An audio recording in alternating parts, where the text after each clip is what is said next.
Hello and welcome to a new episode of the Success Grid podcast. Here with me, Hussein Talib. My guest today, his name is Leonard Scheiner. He is a marketing consultant and growth strategist, founder and CEO of Geek Haus, a law firm marketing agency based in LA. Leonard has been helping law firms and lawyers for the past decade to develop legal brands, create profitable marketing systems, and generate consultations lead to more clients. Leonard, how are you? I'm well, Hussein. Thanks so much for having me on today. Awesome to have you. Welcome to the grid. Awesome. Thank you. I'm very excited to be here. Awesome. So tell us a little bit more about you, or what you do, and especially you've been in this 10 years and more, you've been doing this. So tell us a little bit about your story. Yes, thank you. So as you mentioned, my name's Leonard Scheiner. I'm the CEO and founder at a law firm marketing agency named Geek Haus. We're based in Los Angeles, California, and our main focus is on helping small law firms and solo attorneys build their brand, market themselves, and ultimately grow their firm either they're at 6 figures and scale them to 7, or build them a 6-figure firm. Cool. So you basically help them in their digital marketing, right? So what are the keys to success for these businesses? Because you're talking about law firms, maybe dentists, maybe lawyers, these kind of small business owners, right? Do these people need to be, let's say, online? It is 2021, Hussein. So everyone today needs to be online. I had a conversation just the other day, and we were saying if you're not online, you perhaps don't exist in 2021. So we focus on small law firms and solo attorneys. So in regards to that, every attorney needs an online presence, because when a potential client comes to hire you, what's the first thing they're going to do? They're going to go online. So we definitely want to have a really well-rounded out and cohesive presence there. And to answer your question directly, what are the steps to success? Well, in any business, but more specifically professional services like law firms, you need to have clients, then you need to do delivery of the service, and then we want to make sure that we either retain those clients or keep them as referral sources. So there's really 3 segments of a law firm that when I come in to look, that's what I'm looking at. Where's the bottleneck in that process? Cool. So you mentioned these 3 things. So let's start with the clients. Where the ideal place for these, for example, lawyers and law firms to find their ideal clients? Because there are a lot of places. And if we talk about social media, there are a lot of like Instagram, Facebook, YouTube, Pinterest, TikTok now. So TikTok. So where do they find their ideal clients? So depending on what type of law firm or what type of business you have is going to depend on where you go to look for those customers, right? You're in a different business than I'm in, so we're going to look for customers. We're going to go fishing in different ponds. So you don't go. I'm not a fisher, but you don't fish for freshwater fish and saltwater, right? So when I look at firms, and I'll often hear like, we need more customers, right? We need more clients. We need more business. So when I look at their marketing systems, I'm always looking at like the whole gamut. So from A to Z, where are we starting and where are we ending? What's our result that we're looking for?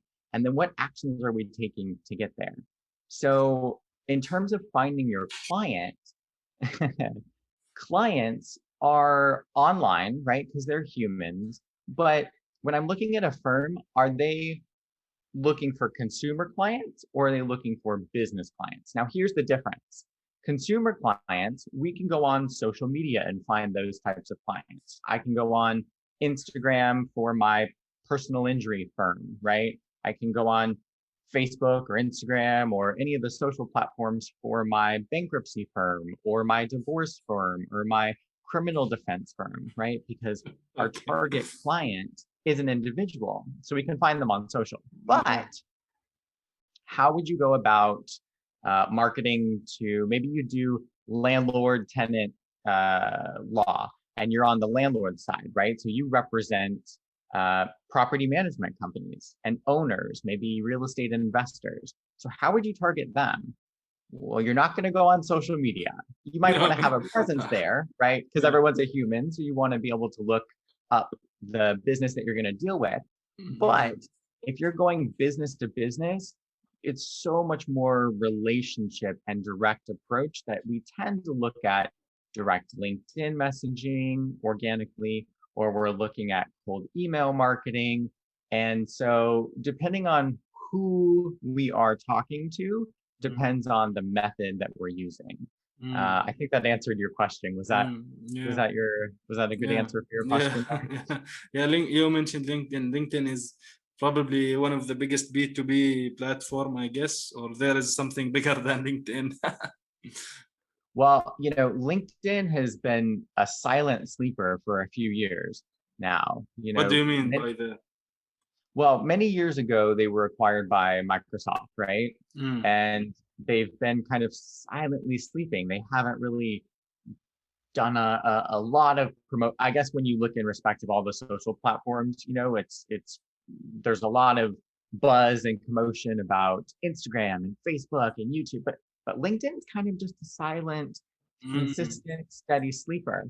But what we are seeing now in 2021 is that they are waking up just like most of the rest of the world.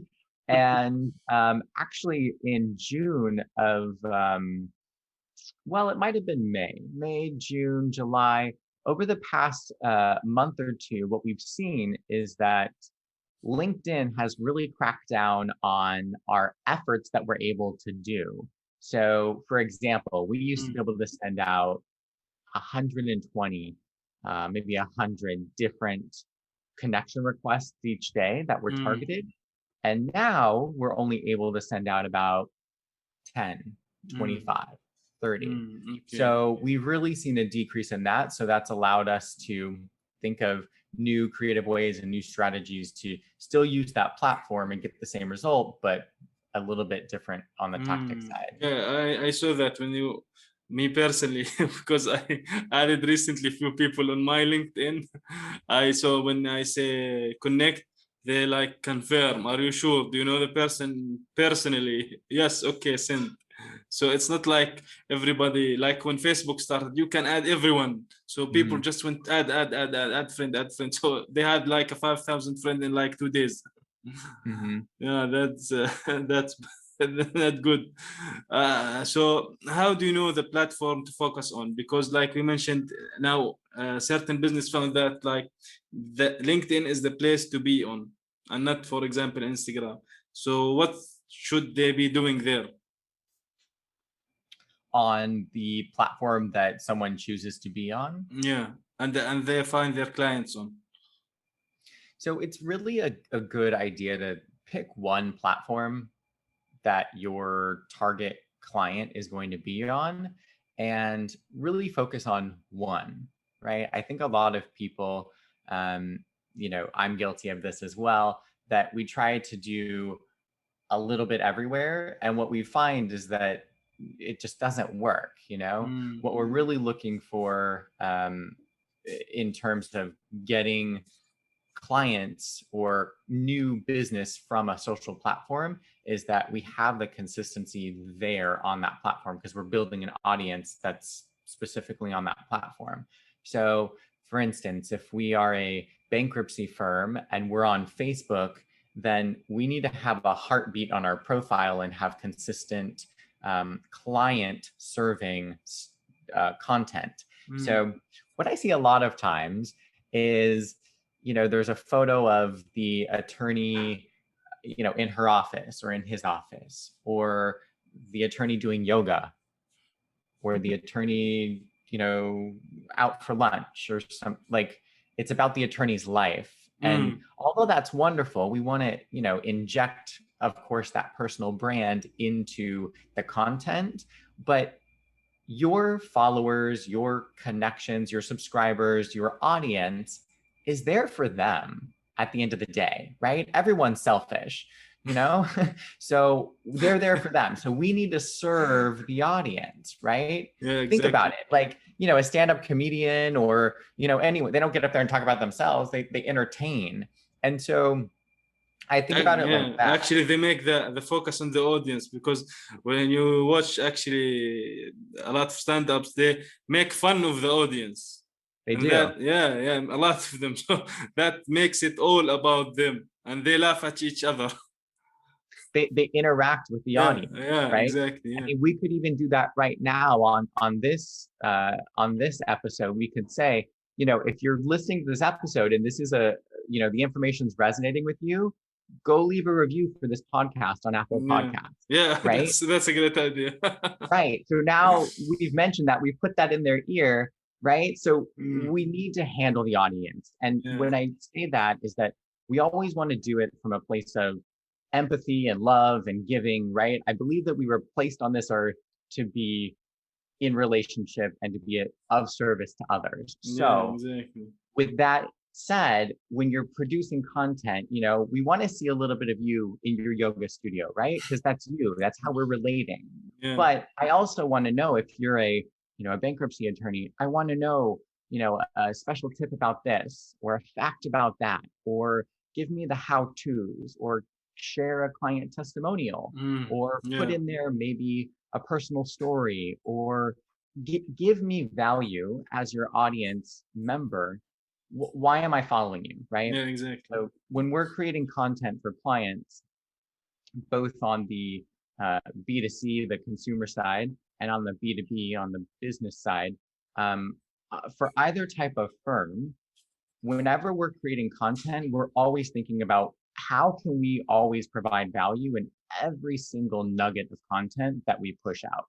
Because Mm. ultimately, people want education. People want to know, right? It's the Yeah, information. they want more value. This is why authentic people want more value and more knowledge, so they can probably apply in their own situation.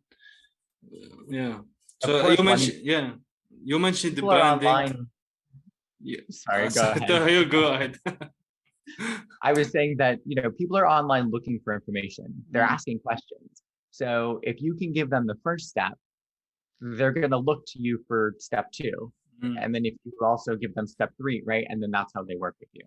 Yeah, exactly. You mentioned the branding. Mhm. So a lot of people connect a brand with its colors and logo and stuff like that. Right? What is branding? What does branding mean, or brand mean to you? So when you ask people what a brand is, the definition is sometimes it seems moldable, right? Because it's different in different situations. Well, what I say is that a brand is everything you mentioned. It is the colors, it is the logo, it is the voice, right? But the Mm, brand is also everything that you can't put your finger on. So the mm, intangibles, right? Um, you know, it's estimated that the S&P stock is largely made up like 90% by intangible goods, mm. right? Meaning it's Yeah, like goodwill to companies and things that you can't actually pick up and the hold. reputation of the company. The reputation, the goodwill, exactly. Yeah, So, you know, when we see that stocks are so much built up about that, right? We just had the Cristiano Ronaldo and Coca-Cola incident. did you see that? That's the biggest example Yeah. recently of brand in the news, right? Millions, billions of dollars. I don't know if it was billions, but you know, a They large say amount they of say money. they say 4 billion. I thought it was For, billion, right? 4 Yeah, billion, yes, for yeah, Coca-Cola. right. So the brand is important, and you asked what it is, and so what I'll say to that is it does include all of those things, but it's also the personality of your company. Mm, Um, it's the voice, it's the strategy, it's the culture, it's how you handle everything in between. So when I work with a law firm to help them create that brand, me and my team are looking at who is the person at the helm, right? Because ultimately that is going to trickle down throughout everything. That's just their MO. That's the mode. Especially with smaller firms, it's largely personality driven.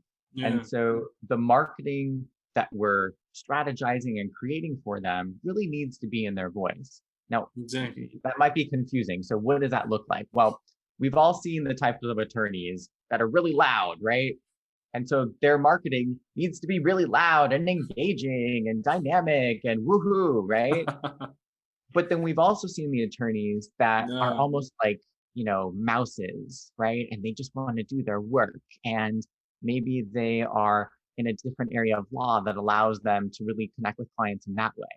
So then yeah. their marketing is going to be a little bit more subtle and relationship based, right? We're still going to do a lot of activity, but it's going to be in their style. So it matches their brand. Um, So yeah. yeah, you mentioned, for example, law firms. So let's give some pointers here. For example, when a company, should be hiring and looking for people like you who help them with their marketing, for example.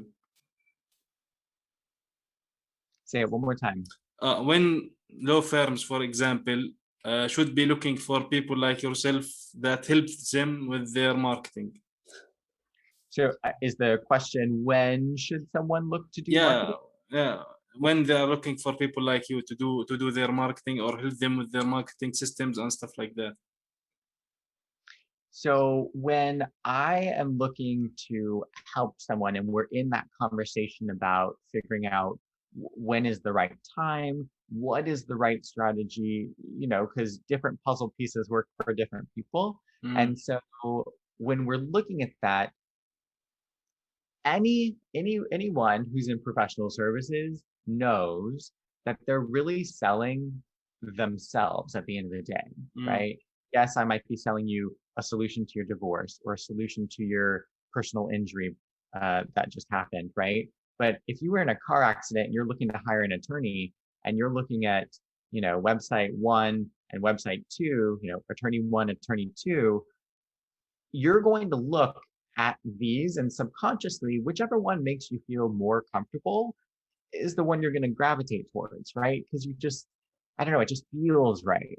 You mean gut feeling, something like the gut feeling, right? And so we try to understand and influence that gut feeling by looking cohesive.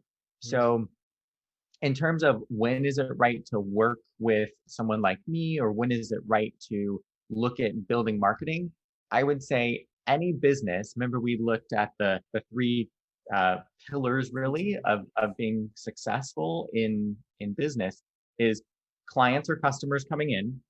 Yeah. You got to generate those, or at least have them. You need sales, and then we have to deliver it, right? If we're fast food, we're delivering fast food. If we're client services, we're delivering, deliverables.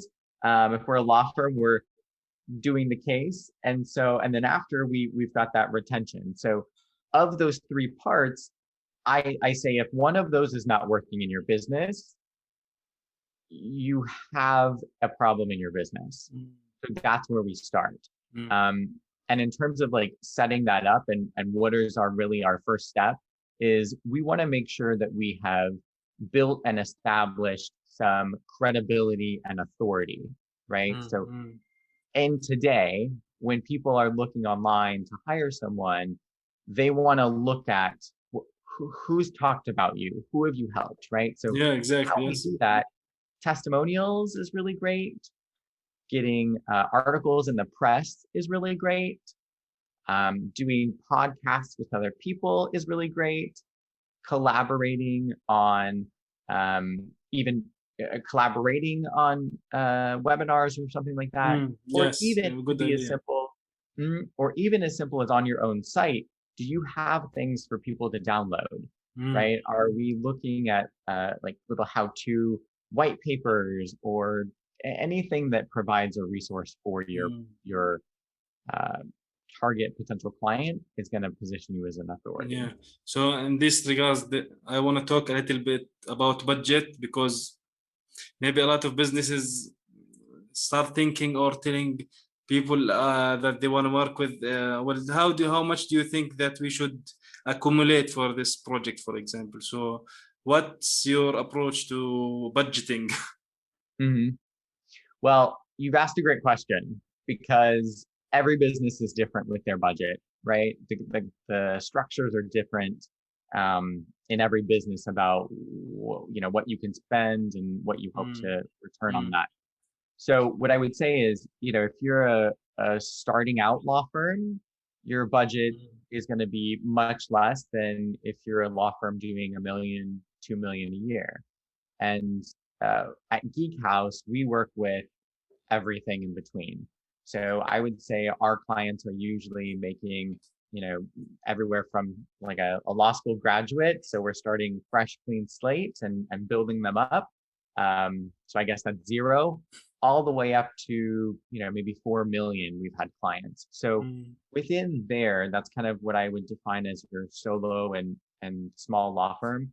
And there's a lot of things that those people can do on their own or hire an agency to do. And what I would say is have a conversation. If you don't have those 3 success pillars in your business, then what we want to look at is talk to a lot of people, find out what you can do. But it's difficult to give a budget because there is so much difference, right? And my strategy of doing, quote, Facebook marketing, or my strategy of doing, quote, LinkedIn marketing, my strategy is going to be different than another agency's, right? So that means that you it's apples to oranges. So do your homework, I guess, is the answer to your budget question is do your homework. Yeah, you need in budgeting, you need to do some testing. For example, set a little aside of money and test with it, see how the platform, let's say, or the people who are you're looking for respond to your offering, something like that. Exactly. I've had clients come in where they didn't really have a good sense of a budget. They didn't know because they had never really done marketing for their firm before. It had all been on word of mouth or referral based. And so when they first came, they asked the same question, what kind of budgets are we looking at here? Yeah. And I'm thinking of one client in particular where she was just starting out and she hadn't really gotten the flow of those success pillars yet. And so her and I just worked together kind of informally. I gave her some strategies about how to kind of get things off the ground, which allowed her to start getting some flow. And then once we got that flow, right? So she kind of picked my brain during the consultation and a few strategy sessions, and she was able to do the work herself. After that, she's already got her foundation somewhat set up. So after some months of doing that, then she and I began working together, and we were able to have a budget that was, mutually beneficial. Oh, cool. So it brings a certain good ROI for her business and a flow of clients for the business. Yeah. Yeah, I would always say, in your business, you can't outsource your high level planning. You can't outsource your high level planning. Right. A lot of business owners think, oh, I can just hire a marketing company and that's going to solve my front end problem. But really, all marketers are marketers. They're not magicians, myself included. So when we're working in collaboration with a client, I like to really roll up my sleeves and wrap my arms around their business and treat it like my own and ask myself, how would I market this, right? What's our biggest bang for the buck? Are we looking at long-term strategies, short-term strategies? And I'm looking in the beginning, what can we do minimally that will get the flow going, right? Get the spark of the fire before we start flaming it and going from there. Where do you see future opportunities for growth for law firms? In terms of like online growth? Yeah, digital marketing and online growth. Because if we are talking about, for example, outside of online, probably like you mentioned, maybe it's a word of mouth. I know this, for example, lawyer, it's good. I won the case with him, whatever. Go hire him, something like that. But on the online, probably people don't know him unless maybe they search more or see some testimonials, and hopefully they are authentic testimonials. Because to be honest, there is a way for testimonials to be not authentic. Well, so that, I guess that's two questions, the testimonials, and then, you know, Where do you see future but opportunities for growth for law firms in digital yeah. marketing? So I'll ask the future one first, and then we'll go to testimonials. But so the future of law firms, I would say that when people are giving word of mouth referrals, and this happens all the time, right? When you need an attorney or even like a real estate agent, you ask around, right? You think of your friend who just bought a house within the last year. Yeah. You think of, who do I know? Who's an attorney, right? Even if they're not the attorney you need, who's an attorney, and then maybe they know the right, Refer you, right? yes. Right. So it's a double referral. Well, so here's how that plays out. Geek House has a client that had an online presence. They had a website. It was not great, and all of his never done online marketing before, never ever, and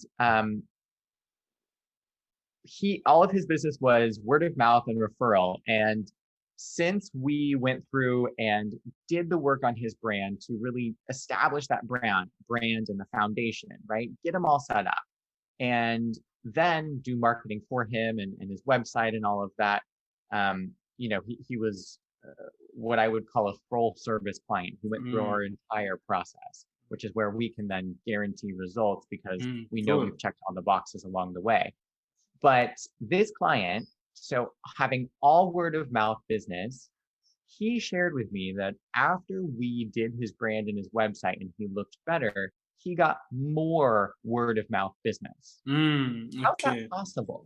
How is that possible? It's the same customer base, or previous client base, same networks. He didn't join anything differently. What it is his online authority and his online presence. He has a brand. Now, many attorneys poo-poo the idea of having a brand. They say, as long as they can get in touch with us, great. We don't need all that fanciness, as I've heard it called. But when you have that so-called fanciness and you look cohesive and put together online, think about how those scenarios play out. He has a prior client, who has a friend. The friend asks, who do you suggest for XYZ, right? I need an attorney. Well, that person who's looking for an attorney, the friend, probably has a few people that they're looking up, right? Attorney 1, 2, and 3. Well, when they look at my client, attorney 1, and he looks all mismangled and scattered all over the internet, they're going to be like, okay, he was a referral, but how much do I trust the friend, right? So the trust comes from the friend versus if the friend was maybe somewhat trustworthy, but they asked and they got a referral, and the law firm looks amazing. They've got a great website. They've got current content. They have been featured in the news. They're placed on the #1 page on Google, right? They're rocking and rolling. Cool. So they are like set. You have no other question. I'm not looking anywhere else. I got the referral. I look it up. They look like a home run. I'm calling right now, and I'm signed within the next few days. That's what we want. We want to remove all the confusion or second guessing or anything like that, because a confused mind will always say no. Oh yeah, of course. So we want to look amazing for anyone who's coming and looking at us up.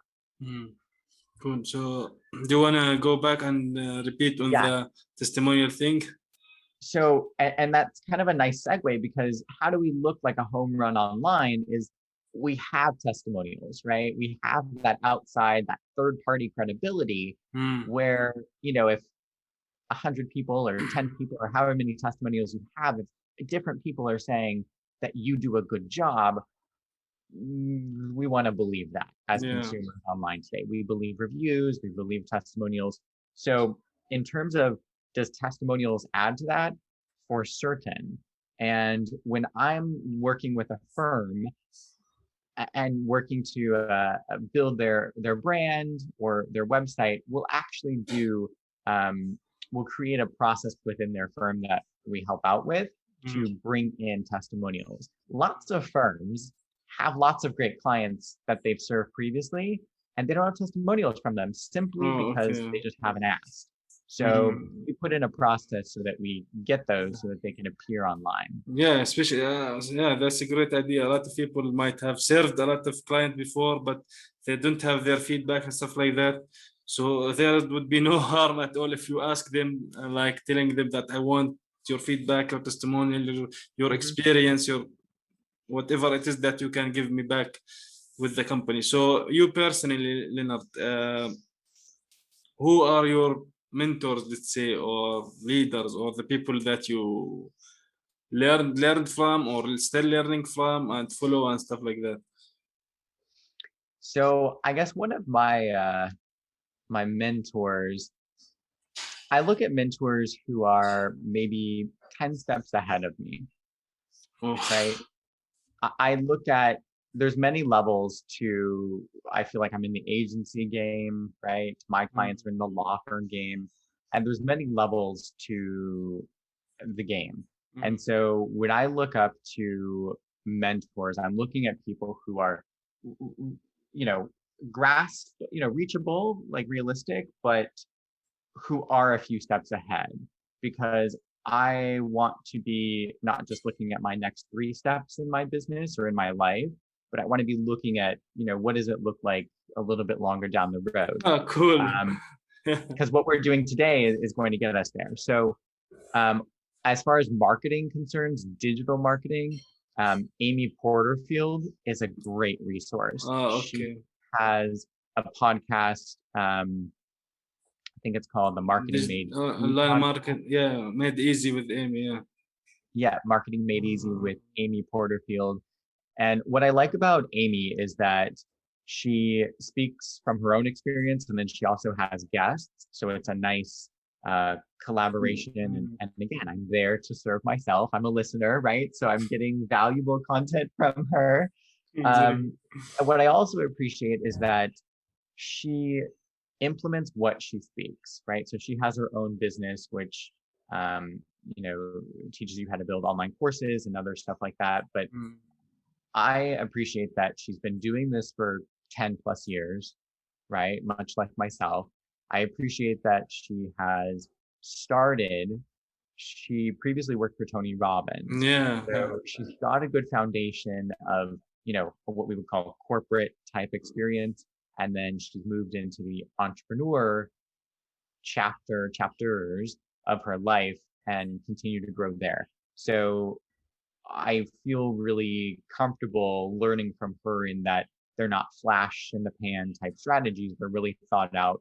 And ultimately, it's about building a business, right? I want to build a business, not just have a business today and then I don't know what it looks like in 5 years. No, I want to continue to grow. Yeah, you want to grow. This is why great you mentioned, like, you want to look not 1 step or 2 steps ahead, like you want to look maybe 10 steps, maybe 100 steps ahead, and you work through it step by step until you reach there. So you can be prepared when you reach that place. You can be prepared for example, number of clients, for whatever it is that may face, that you are prepared for it. Great idea. Right. And that's part of, with Geek Haus, that's part of our growth process. If you're on maintenance mode in your business, you're actually going backwards.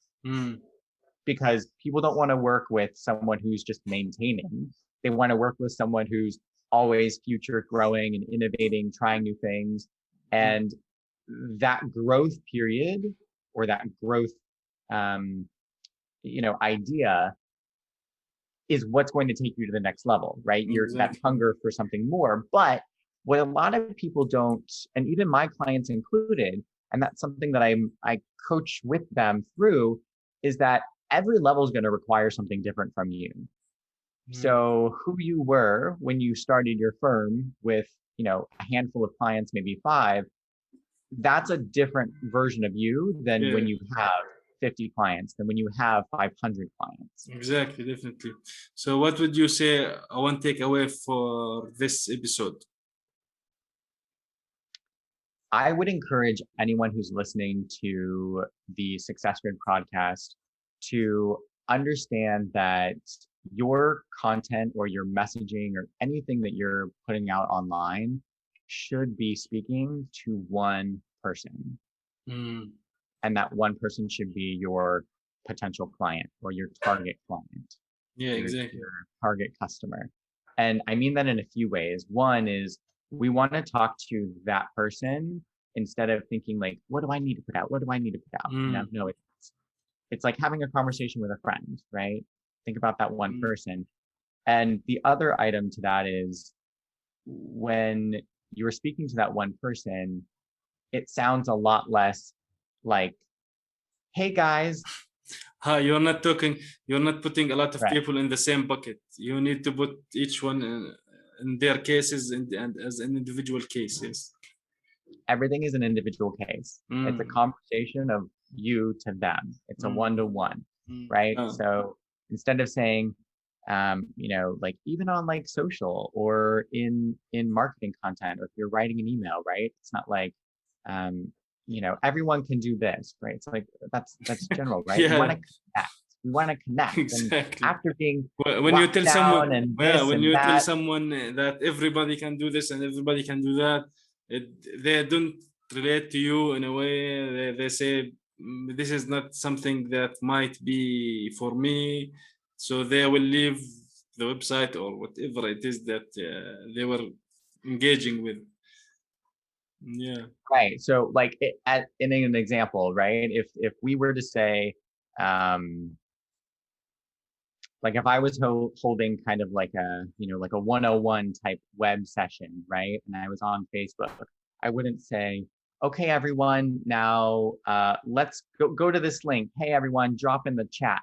Hey, everyone, let me know, go to this link or sign up for that, whatever, right? I wouldn't say, hey, everyone, right? Because it just sounds a little ingenuine. Yeah. What I would say is, hey, you can do this, right? Because when I say you, it brings us center and we're holding that conversation much more closely.